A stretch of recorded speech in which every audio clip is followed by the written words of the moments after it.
Descubrir. Crear. Aprender. Participar. Televisión más internet. www.encuentro.com.ar.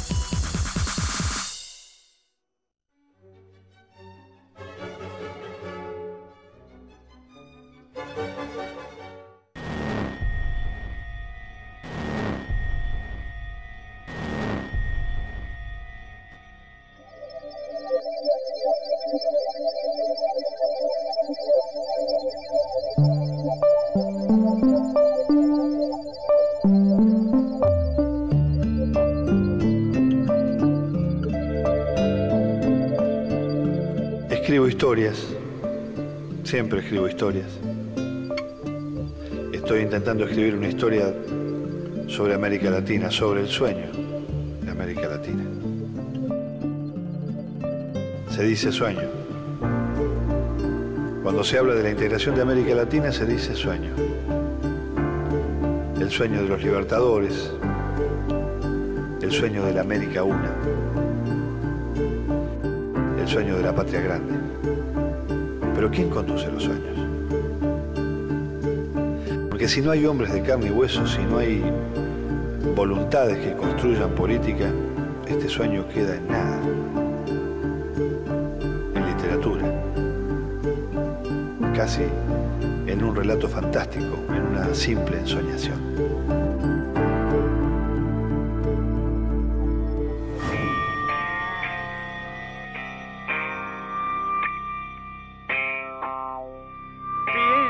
Porque soy optimista, este mundo puede salvarse.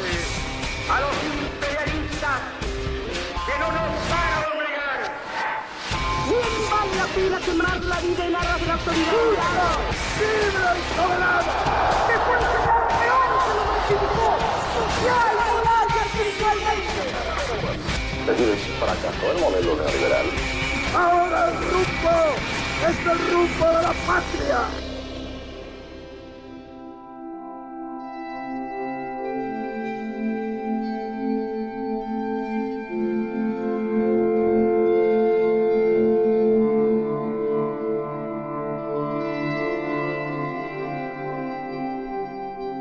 Piensa en esos paísitos de América Central, ¿qué puede pasar con ellos si no se unen? ¿Con qué pueden soñar ellos si no se unen? Pueden soñar con el hambre, con la destrucción, con la muerte. ¿Con qué podemos soñar nosotros si no nos unimos? Todo lo que tenemos la misma lengua, lo que tenemos el mismo origen. América que se comunica en el mismo idioma. O sea, después del río Bravo para acá. Porque no se puede soñar en América sin incluir la América Central y aquello que quedó en el norte. ¿Y qué pasa con el Brasil? Bueno, hombre, incluyámoslo. Incluyámoslo, es parte de esta América del Sur. Claro que sí, aunque no tengamos la misma lengua, tiene el mismo origen. Y bueno, pero lo que estoy intentando hacer me parece que también a esta altura es imposible. Y si es imposible lo tuyo, fíjate lo que ha sido lo nuestro. Pero el punto está en que uno piensa que no aparecen o claramente no aparecen los hombres que conducen. Bueno, hombre, eso hay que construirlo. A lo largo de toda esta historia. ¿Han aparecido? Sí, han aparecido. Y si han aparecido, aparecerán. Por ahí andan, en las Por paredes. acá andan algunos, por allá andan otros. En el siglo XIX, en el siglo XX. Bueno, esperemos lo del siglo XXI. Esperemos activamente. ¿Tú crees que yo he arado en el desierto? ¿He arado en el mar? ¿Tú crees? Pero han cambiado mucho las cosas, general, ¿eh? Obvio. Tal vez a lo mejor uno dimensiona por la cercanía en el tiempo que el enemigo es más importante que el enemigo que tuvieron que enfrentar ustedes, aunque sea el mismo. Tal vez uno piensa siempre eso, ¿no? Que el enemigo que tiene que enfrentar uno es el más importante y que el otro fue más fácil porque ya se venció.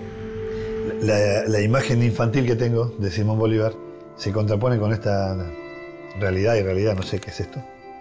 Pero no es la misma imagen, yo no... Tenía otro Simón Bolívar. Un Simón Bolívar bien acomodadito, bien peinadito. Listo para el cuadro, para posar. Pero ese era un Bolívar posado. Este tiene otra... Este es un hombre en acción. Estamos en plena campaña. Estamos en plena campaña militar, me refiero. Un hombre en combate. Como se plantó la historiografía argentina, Bolívar está enajenado de la historia argentina. O sea, la historia que nos cuentan es una historia sin Bolívar. Bolívar es también una calle, guarda. Algunos que no hemos sido traidores también tenemos. Sí, sí. Si uno mira hoy, como que el concepto de lo bolivariano tiene más peso en América del Sur, si quiere, que el concepto sanmartiniano, que quedó reducido como una especie de receta moral. ¿No se deberá tal vez ese debilitamiento del pensamiento sanmartiniano a la posición estratégica que esta patria de la Argentina ocupa hoy en el concierto internacional? Han querido, hubo proyectos de casi de escisión de América por parte de Argentina, Autoconsiderándose europea. con una perspectiva que la ponía Allende los mates, ¿cierto? Y sobre todo en esta ciudad. En esta ciudad vuestra, hermosa y bella. Yo llego a Guayaquil, tenía facciones que me pedían que se anexara a la Gran Colombia, facciones que me pedían que se anexaran al virreinato del Perú, o aquello que eran los restos del virreinato del Perú, y facciones que querían ser independientes. Pues una decisión política había que tomar. No puede haberse equivocado, pero el sueño era de la Gran Colombia, el sueño era la formación de ese continente firme, de ese continente que integrara la América Central. Tú no olvides que yo luego propuse hacer un encuentro en Panamá, un encuentro de todas las Américas. ¿Sabes lo que me ha respondido acá la Argentina? Me ha respondido la Confederación, que estaba en ese momento a mano de Bernardino Rivadavia. ¿Sabes lo que me ha respondido? Encantado de participar si hubiera veedores ingleses. ¿Cuántos Rivadavias tendrá América? Porque la villanía, amigo, no es ni europea ni americana. La villanía está en el propio centro del corazón del hombre. Y de eso hay que cuidarse. ¿Qué es una patria? Para ti. ¿Qué es una patria? Una patria. Y una patria es, en mi contexto, es como si yo fuese un mono, un árbol, el lugar donde yo puedo ser. Yo te pregunto, ¿estaría mal asociarla a una madre? No. Aunque patria tiene más representatividad de padre. No, no. A una madre de brazos abiertos, acogedora, que te va a permitir crecer, desarrollarte. Bueno, construyamos eso con la voluntad de ser. Ahora tú me dices, hay líderes, construyámoslo. Lo que pasa es que hay una educación muy profunda, sobre todo en sectores dirigentes o sectores que acceden rápidamente a la dirigencia. Ese es un tema, pero te noto pesimista. Tal vez no me tocó tiempos tan difíciles y tan primarios como los de ustedes, pero nos tocaron tiempos muy bravos. Sobre todo en la Argentina. Será lo que deba ser. Y si no, nada. De hecho, el libro es un sueño y esto seguramente también debe ser un sueño, pero no puedo salir todavía. ¡Hombre!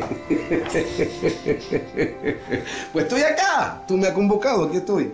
Se quedó sin palabras, un argentino se quedó sin palabras. Generalmente nos callamos cuando no entendemos. Pues mira, yo debo decirte que soy, te lo diría a ti también, soy extrovertido, caribeño, charlatán, soñador, exagerado si tú quieres, frondoso. Como el paisaje, nadie puede desprenderse de su paisaje. Nadie puede desprenderse de su paisaje. Uno lleva el paisaje adentro, lo lleva en el humor, lo lleva en la sangre, lo lleva en la mirada. Y ustedes tienen una mirada de mucho horizonte. Esperamos mucho de ustedes.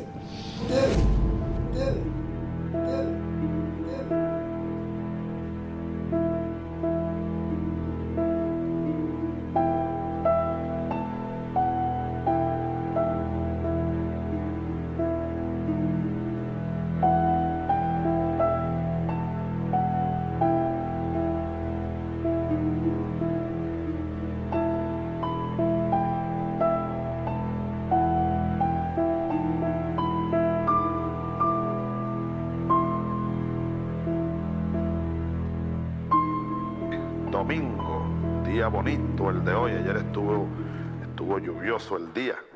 Fíjense esto. Apoyo a la democracia. Resulta que ya estos son mediciones de 10 años. En América Latina, en 1996, el apoyo a la democracia era de 61%. En el 2004 bajó a 53%. 8 puntos bajó en 9 años. En 8 años. Eso es el promedio de América Latina. En cambio, Venezuela, en el 96 era de 62.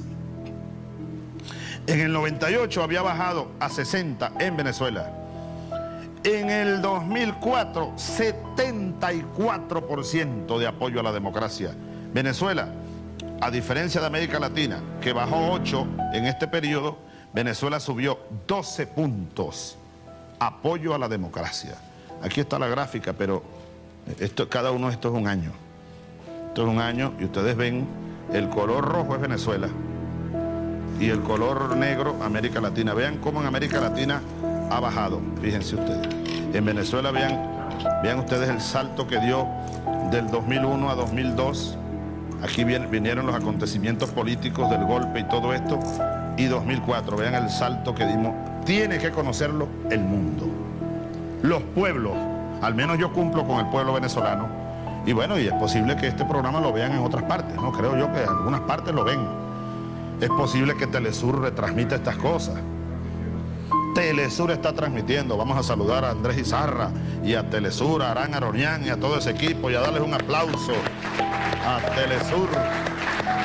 Telesur, compañero, camarada y compatriota. A ver, cuando estemos listos. ¿Aló, presidente?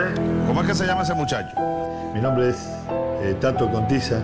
Estuve escuchando atentamente sus estadísticas respecto de la situación de la democracia en América Latina. Yo lo que he ordenado es un análisis de esta encuesta a fondo. Todo el gobierno, todos los ministros, todos los gobernadores deben conocer esto. Esta y las encuestas serias que haya por allí, las que se hacen desde el gobierno, las que hace la oposición seria, yo las tomo en cuenta, generalmente, casi todas. Algunas que son descaradas, uno las echa a la basura, pero no, hay que oírlas. Yo estoy haciendo un trabajo sobre el proceso de reunificación de los países de la región. Estoy intentándolo en realidad.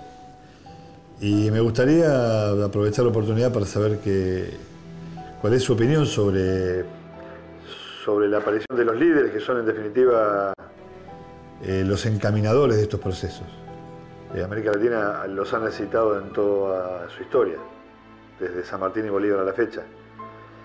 Y lo que quería saber es cuál es su mirada respecto de lo que está pasando en América Latina con la aparición de estas herramientas políticas. Esto es para analizar, análisis económico, análisis político, histórico, geopolítico.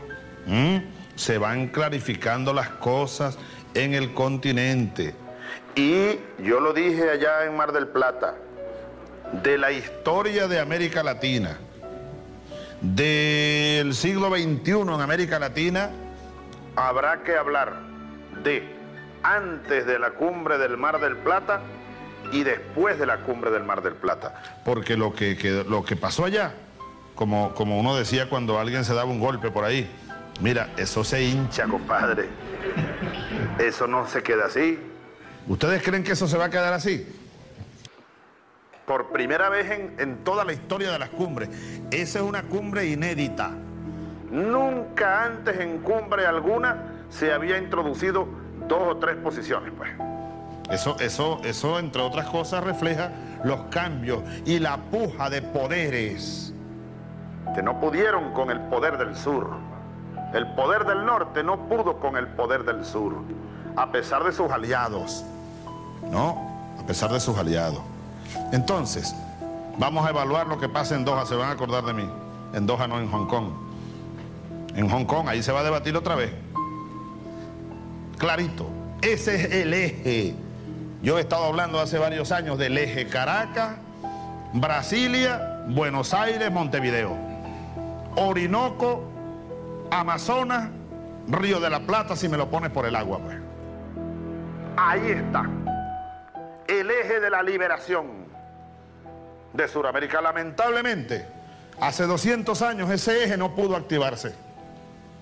Brasil era un imperio. Había un imperio ahí. Y bueno, y Bolívar tenía muchos recelos con Brasil. Solo al final hizo un acercamiento, pero ya se caía la Gran Colombia. Y bueno, por donde se unieron fue con el Río de la Plata, en Guayaquil, Bolívar y San Martín. Pero luego las divisiones allá en la provincia, las provincias del Río de la Plata se dividieron, igual que aquí se dividieron y se vino abajo el proyecto. El estigma, la semilla de la división, San Martín terminó yéndose, se fue para Europa. O'Higgins, el chileno, terminó en el exilio, lo echaron.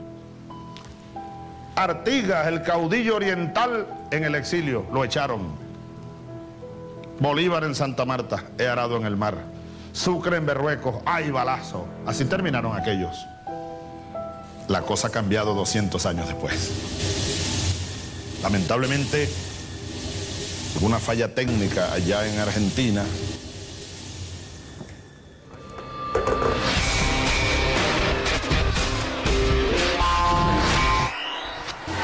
El objetivo del ALCA no es cuestión simplemente de que el hemisferio sea seguro para los capitalistas. Más bien, el objetivo es proporcionar oportunidades para nuestros trabajadores y mejores bienes y servicios para los consumidores, desde el primer peldaño hasta el último de la escala de ingresos. Debemos comprometernos aquí a completar nuestras negociaciones para un área de libre comercio en las Américas, un acuerdo que complementaría sin competir con una exitosa ronda de Doha. Permítanme decirles que en nuestro país casi un tercio de la población vive en condiciones de pobreza. En aquella Suiza de América, en aquella tacita del Plata, que aplicó recetas que nos llegaron de afuera y que terminaron dando como resultado la pobreza de un tercio de nuestra población. Las políticas que se aplicaron no solo provocaron miseria, pobreza, en síntesis una gran tragedia social, sino que agregaron inestabilidad institucional regional, que provocaron la caída de gobiernos democráticamente elegidos en medio de violentas reacciones populares, inestabilidad que aún transitan países hermanos. Nos están saqueando, pues. Nos están saqueando. Ahora, hablemos con los países poderosos. Yo propongo que aquí acordemos todos unidos, reconociendo estas realidades y dejándonos de creer en los cuentos del neoliberalismo, que son cuentos perversos.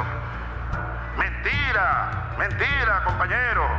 Ahí están los pueblos de la tierra levantándose y alzándose además, derrocando gobiernos, no por el comunismo, ni porque hay un Chávez y un Fidel desestabilizando este continente. Es la miseria, es la pobreza, es el hambre que sigue creciendo. Vean las cifras de la CEPAL y de muchas otras instituciones serias de nuestra región.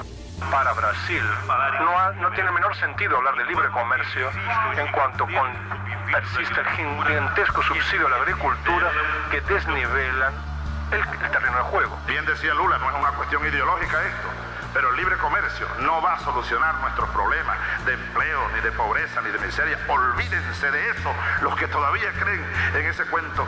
Nuestros pobres, nuestros excluidos, nuestros países, nuestra democracia ya no soportan más que sigamos hablando en voz baja.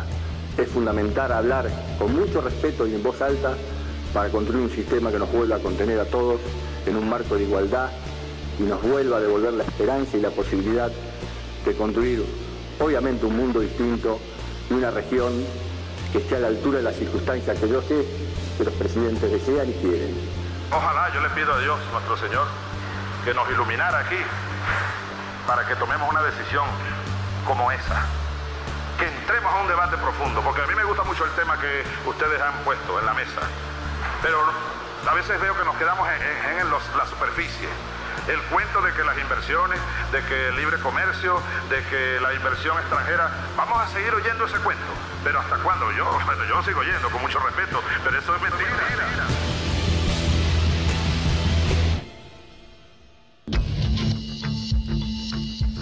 Los líderes no son hombres providenciales.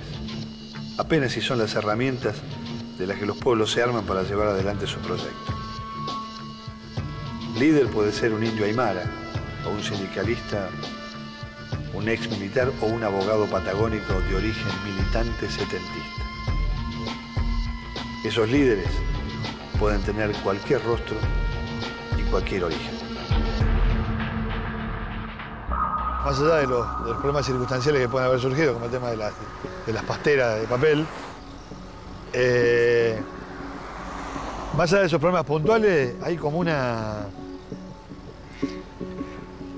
especie de visión de conjunto. Sí, no por ser apocalíptica, pero en otra época en la que pasó algo parecido, estoy hablando de hace 30, 40 años, vinieron todas las dictaduras en el Cono Sur, cuando había una cosa más de revoluciones sociales, culturales, incluso políticas, al final de los años 60, 70, que no les convino a los de arriba, si se quiere. No, además se había consolidado algo en Uruguay, Chile claro, ya tenía lo de Allende, claro. Y Perón volvía al país. Claro, esa época. No creo que estemos en las mismas circunstancias ni que pueda volver a pasar algo así, pero es esto, de que los países se van contagiando de ciertos líderes y ciertas políticas que quizás piensan más justamente en sus pueblos, en la gente de cada país, Volviendo a los líderes, tenemos los líderes que merecemos. Esta es la constatación desde mucho tiempo que se hace sobre los dirigentes. Claro que en algunos momentos los dirigentes están un poquito peores que el promedio nacional y rarísimamente mucho mejor. Pero ocurren las dos cosas, ¿no? Yo tengo una buena impresión de Kirchner. Yo creo que este señor está haciendo una tarea hercúlea que consiste en reerguer la sociedad y la economía argentina a partir del descalabro de 2001, 2002, hacia una situación que ya se aproxima de lo que era antes de la crisis, con crecimientos de 8, 9%, espectacular, espectacular. Entonces, continuando este proceso, yo creo que Argentina, con más un par de años, se está totalmente recuperada. ¿Y Evo? ¿Perdón? ¿Y Evo? Evo, Chávez. Bueno, Evo es un buen tipo, un hombre que está tentando, el pobre, incorporar una sociedad totalmente dividida por racismos de cultura em uma sociedade unificada, com um movimento indigenista absolutamente correto, e eu creio que merece todo o nosso respaldo. Agora, em relação a Chávez, eu creio que seria necessário reconhecer o seguinte: Chávez é um homem que está caminhando na direção correta. É um homem que tem um irresistível impulso para o liderazgo. Se se lhe abre um espaço de liderazgo mais amplo que Alandino, tu aceita. E Lula? Lula é um tipo diferente, é um homem que não se preocupa tanto com a visibilização de seu liderazgo, é um tipo que opera de uma maneira mais cautelosa, é um homem que é um homem cauteloso, um homem astucioso. Então, Lula é um good partner, porque não tem pretensões descabidas. E então, agora le hago a pergunta completa. Lula, Kirchner, Evo. Não, Evo não é um protagonista central.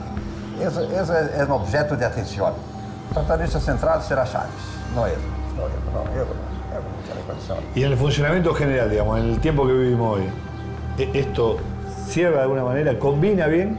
Yo creo que sí, como le decía a usted, Tato, si hombres como Kirchner y Lula se proponen a incorporar a Chávez en un esfuerzo tríplice de desarrollo regional, integración de Mercosur y formación de un sistema sudamericano, Chávez aceptará. Chávez es un hombre que tiene una propensión irresistible al protagonismo. Si se le oferece un protagonismo largo, se olvida del chico.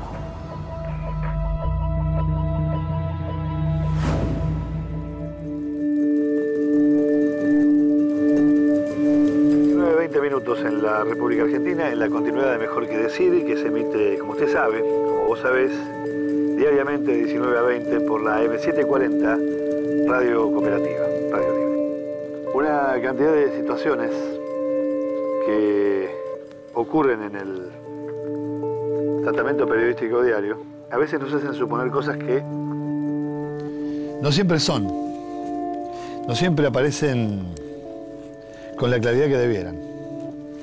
Son noticias. Las noticias se van consolidando. Por ejemplo, el conflicto entre Argentina y Uruguay es el conflicto por las papeleras. Pero resulta que no son papeleras, son pasteras. ¿Qué diferencia hay entre una cosa y la otra? Bueno, pues mucha. Tanta diferencia hay entre una cosa y la otra como la que existe entre las posibilidades del Mercosur y que dos países entren en conflicto por un asunto de tan elemental economía como es este asunto de las pasteras. La integración regional puede capotar solamente y a sola consecuencia de un conflicto que tiene que ver con el interés cruzado de dos empresas en dos naciones limítrofes y en el curso de un río. Es una pregunta que nadie quiere hacerse, porque la respuesta atemoriza. Es muy probable que un proyecto de máxima, como es el proyecto de integración regional, la jerarquización de países como el Uruguay dentro del concierto del Mercosur, corran peligro solo por los intereses de dos pasteras, dos productoras de pasta celulosa, que es casi una materia prima para la verdadera producción industrial, generadora de fuentes de trabajo y generadora de recursos genuinos, como es la industria papelera. Un punto a tener en cuenta. Una palabra no dice nada y al mismo tiempo lo esconde todo, igual que el viento que esconde el agua, como las flores que esconden lodo. Una mirada no dice nada y al mismo tiempo lo dice todo.